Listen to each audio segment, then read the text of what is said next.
Sound on Sound took a rare opportunity to talk in depth with legendary audio equipment designer Rupert Neve, who at the age of 89 is still designing high-end studio equipment. We opened by asking Rupert about the origin of his world-renowned EQ designs. We were talking about how to change the balance in a recording, bearing in mind that it was all mono. It's unthinkable in today's context, but you literally had perhaps 3 or 4 microphones at the most feeding into a very simple mixer, and the only EQs available in those days were things like the Pultec, an excellent piece of gear, but very, very gentle curves, very low Q, and so on, and affecting the overall picture, if you like, but not any kind of surgical importance to what it was doing. And you bring a bunch of musicians in and make a recording, and they find that the guitar is kind of lost. So what do? You bring all the musicians in again, scouring the various nightclubs and so on into which they've all disappeared over the last week, get them all together again and re-record. Very expensive, difficult. Is there any way we can change that mix? Well, EQ occurred to me, and I found that the guitar, they gave me a tape and had a surprisingly restricted range of frequencies. And so I developed a very high Q equalizer circuit, which was around somewhere in the region of 2,000 cycles. And you could swing it a little bit this way and that way, and it would actually home in on the fundamentals of the guitar. What it did to the harmonics is a different story, but and you, with another different equalizer, you could play around with the overall picture and actually recover quite a decent signal from the whole thing. So we managed to do that, and they liked it. The interesting thing to me, where I started on quality, I was always a quality fiend, if you like, and so the amplifiers into which this EQ was embedded were all, well, needless to say, they were Class A because there were no ICs in those days, and so every circuit was single-sided. This was transistors, by the way, not tubes. Inputs and outputs were transformers. I simply didn't know any other way. I'd grown up with tubes. Now, tubes have some hundreds of volts on their plates. You can't simply, and the authorities wouldn't let you put a capacitor from the output of a plate circuit into a landline. Capacitor fails and you've got deaths, people falling about you dead with the electric shock. No, it can't be done. Transformer is the obvious way, and I had already, in previous jobs that I'd had, developed high-quality tube amplifiers, audio amplifiers. It was a few steps to turn them into transistor designs. Still, transformers seemed to me to be the only sensible way of interfacing with the outside world. Well, when we first tried these equalizers at Philips Records, their first concern was, is the basic amplifier good enough? All this was on Tuchel German connectors, which meant you could jack in the input and output circuits simultaneously. So they set everything flat, and they played tapes that they were familiar with, and they spent the afternoon jacking in and out, listen, listen, listen, in circuit, out of circuit, in circuit, out of circuit. And finally, Mick Moriarty, who was a golden-eared engineer at the time, he said, I hate to admit it, but I think it actually sounds better with that amplifier switched in. So now, there's all kinds of theories as to why it sounded better. First of all, you are eliminating all kinds of background stuff which is inherent in many systems. They were jacking this circuit in and out of a studio complex which went through probably 2 or 3 different patch fields, power amplifiers. The source was a tape machine, and by the time you've added in the source impedances, the load impedances, and so on and so forth, and when it came to the transformers that I had introduced, I knew, although I say it with some arrogance, I knew what I was doing when it came to transformers. It was my subject. And I think it was a matter of interfacing with their system rather than any specific quality that the amplifier itself had, although it was a good amplifier. When they started to apply the EQ and found that it actually did help them to change the ratio of the guitar in the mix, and they could make other adjustments too over the rest of the frequency range, I was, home and dry on that one. That was the origin, I suppose, of the EQ. So what are the characteristics that make a truly great equalizer circuit? An equalizer ideally should have no distortion of its own. It's almost impossible to do it without some distortion, but that's the aim. So if you can do that, now there are a lot of equalizers about where people have just taken a circuit out of some reference book and hope for the best. And they've never really succeeded because they haven't taken account of all these other things. Specifically, the EQ circuit has got to have a certain cue. If you make the sides of the curve too steep, it's going to spoil the sound of the musical instruments that are within the bell.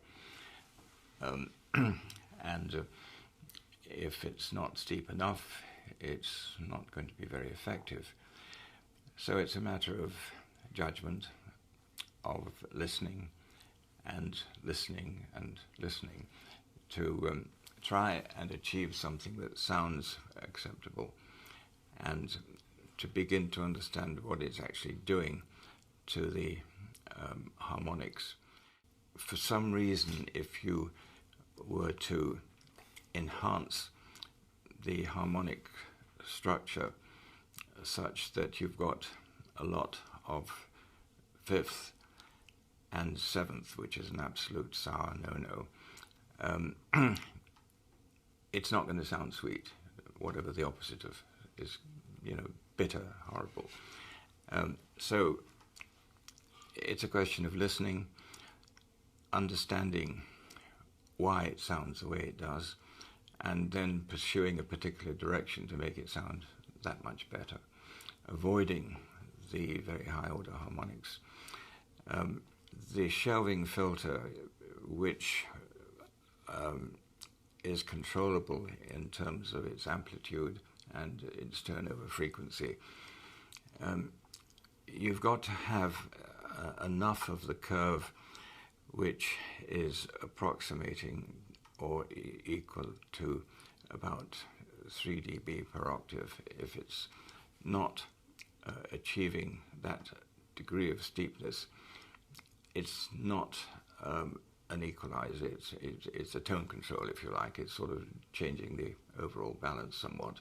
In order to provide a reasonable range of frequencies over which this 3 dB or 3.5 dB per octave applies, the departure point from flat to where the curve starts takes a dip. It's slightly cheating, as it were, so that you look at these curves, you'll find there's a dip just where the effect starts, and then it goes on up to and exceeding 3 dB per octave. And if it's a shelving curve, it'll flatten off. So it's really a question of squeezing as much as you can from the frequency where you're starting the EQ process to the point where you're finishing it. That is, if you really want to apply maximum EQ. Of course, you don't always want to apply maximum EQ. Sometimes it's the very gentlest of slopes that you need. Nearly every IC is itself a push-pull amplifier containing an element of crossover distortion. So if you can avoid that or use the IC in a way that the crossover distortion is not obtrusive, that's the first thing that I listen for. And then the easiest way of avoiding crossover distortion is to make it all single-sided. So by definition, there's no crossover. And then, of course, you've got various other forms of distortion which come in. And you can hear these mechanisms beginning to work. And when you're satisfied with the sound, that it's a musical sound, from a personal point of view, I'll sit back and relax. And I do mean relax. If I can't relax, the thing isn't right. Being known as he is for designing high-end analog circuitry, we wanted to know what Rupert thought about using ICs or integrated circuits. After I sold the old Neve company, there was a huge movement to convince the new owners that my designs were over the hill and there were much better ways of doing it. Now these integrated circuits had appeared on the scene, so much smaller, so much more efficient, so much cheaper. And the consoles from that time, that was sort of mid-70s onwards, started to lose that precious something because of the insistence of introducing these technologies. At the end of the day, it's musical. It comes to a gut feeling that this isn't the way to go. You try it, it doesn't sound right, not going to do it. The op-amp is the heart of the amplifier. The consoles that we currently manufacture make use of op-amps, but op-amps of our own design. They are discrete op-amps, if you like. They had to perform in every way better than the best IC that you can find and avoid the artifacts of crossover distortion, of slew rate distortion, and related to that, of course, is the bandwidth. We examined every possible use of existing integrated circuits because the advantages are so obvious if you could use them, but the more we delved into it, the more we realized that we couldn't. So we come into the mic pre, and that the first thing the signal encounters is a really nice op-amp. That op-amp doesn't have to do much in the way of feeding any power to anywhere. It's got to feed a voltage into circuits, sometimes quite a lot of cabling involved. A big console has got a lot of wire in it.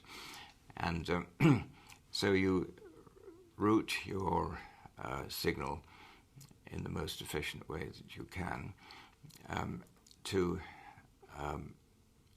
possibly an equalizer circuit or a series of equalizer circuits. And now your op-amp has got to adopt a format which is going to operate happily in the context of equalizer circuits, capacitors, sometimes inductors, which you're folding around it. So it's got to be capable of feeding that kind of circuit. Again, it's not a power thing, but it's because an amplifier doesn't know the difference between power and voltamps, but it's got to be able to feed the requisite number of voltamps into the equalizer section.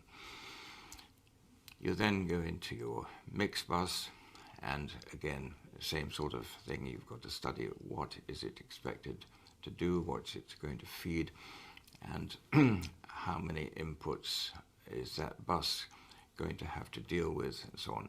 So every stage there are marginal differences to an op-amp, which is designed for, for that particular area. The output end is a transformer. Transformers have these amazing advantages of galvanic isolation, and the fact that you can choose the impedances that you want them to work between, I'm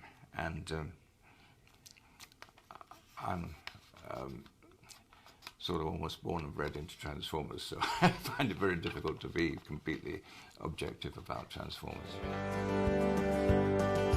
So what exactly is it that transformers provide which electronically balanced interfaces don't? There is a sound element to it, largely the isolation. The fact that you can run a line over many hundreds of feet, meters, and the transformer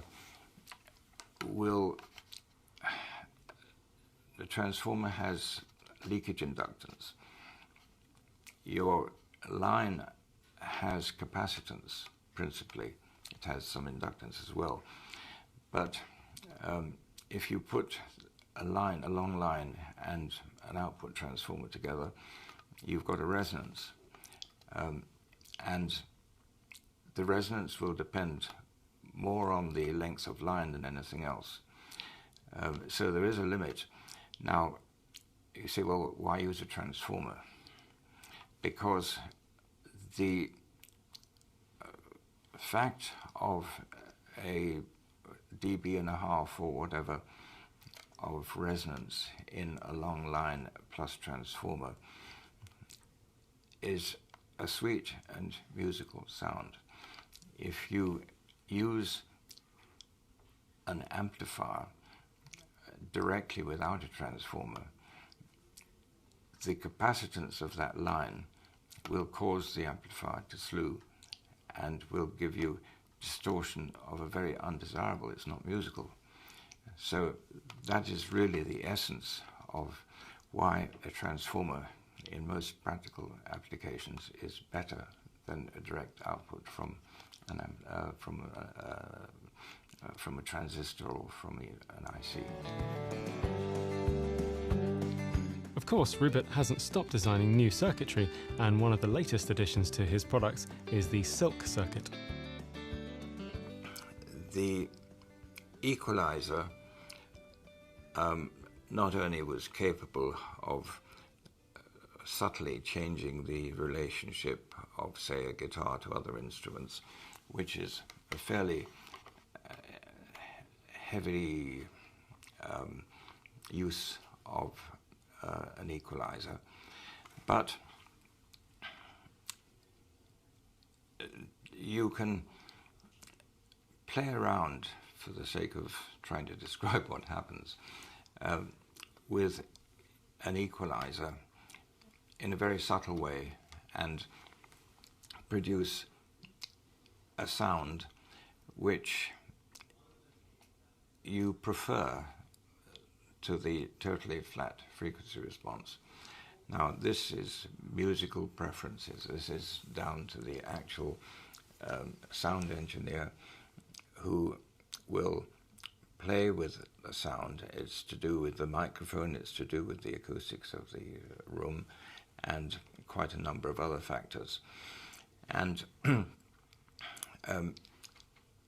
I found that in general terms, some increase in second harmonic and some increase in third harmonic, and we're talking quite subtle amounts, actually sound better than complete elimination of those harmonics. So the silk circuit does give you the ability to introduce, it's not that it's a huge amount of equalization, it's a very subtle equalization, but it changes the harmonic structure at the mid and low frequencies. And that is something which is very, very hard to explain in words. You just listen to it and say, yeah, I think I like that better.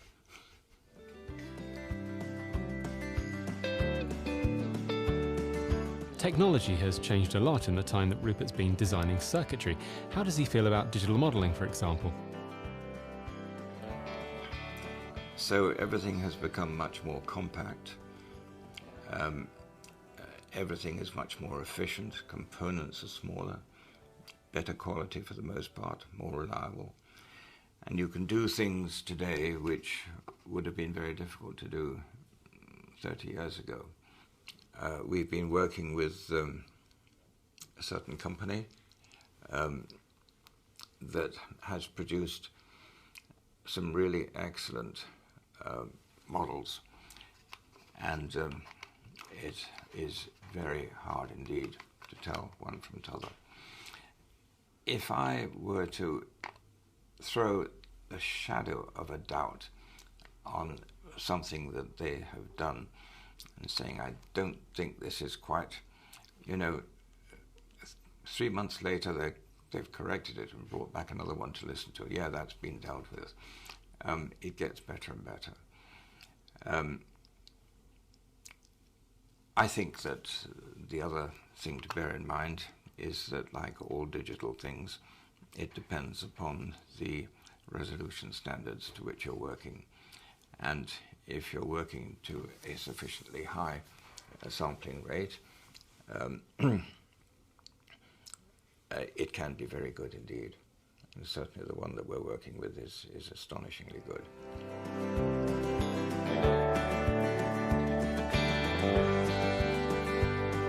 So, from someone so experienced, what of the future? What's to come next from analog circuitry design? Well, if everything's been done, what would I do next?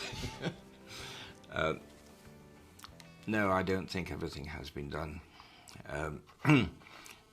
I think this whole question of pursuing perfection is something which will never finish. If you're climbing a mountain, you start to climb this mountain and you look up and you see this peak above you. You say, boy, that'll be great when I get to the top. When you get to the top, there's another mountain and you go on climbing, and it's like that. I can't tell you with any great degree of precision what the next step is going to be. I would like to see the buying public becoming sufficiently educated to appreciate the sound and to really understand that they can listen to a first-class recording and relax and enjoy it. I would like to play with and I am playing with the harmonic structure of the sounds, and we've designed a circuit which will invert the sound structure. If you have a musical sound, a perfectly legitimate musical sound with a certain amount of, say, third harmonic in it, then if you look at the waveform, there is a way in which you can, as it were, suck out that third harmonic, invert it, and feed it back in again, and that will make the sound subtly different. You can change the structure of the signal that we're examining, and you've opened up a whole new possible chapter of sound manipulation, if you call it that. It's not all going to be good by a long chalk, but it's interesting and it can be done.